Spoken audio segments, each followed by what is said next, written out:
કારની અંદર આપણી સેફટી માટે કઈ કઈ વસ્તુ આવે, શું આવે, તમને આઈડિયા છે? હા, થોડી આઈડિયા છે મને. આ કારની બોડી. હા, બરાબર છે. કારની બોડી તો આપણી સેફટી છે જ તે, પણ મેડમ આપણી સેફટી માટે બે વસ્તુ બહુ મહત્વની છે કે કારમાં જ્યારે પણ બેસીએ ને એટલે ફર્સ્ટ પ્રાયોરિટી કારમાં બેસતા પહેલાં સીટ બેલ્ટને આપવાની છે. બરાબર છે?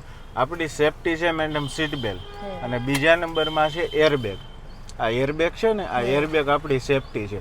પણ એરબેગ ત્યારે જ ખુલશે કે જ્યારે આપણે સીટ બેલ્ટ પહેર્યો હોય ત્યારે. બરાબર છે? એટલે કારમાં બેસવું એટલે ફરજિયાત સીટ બેલ્ટ પહેરવાનો. સીટ બેલ્ટ પહેરી લો. સર, આ સીટ બેલ્ટ આપણને શું સેફટી કરી શકે?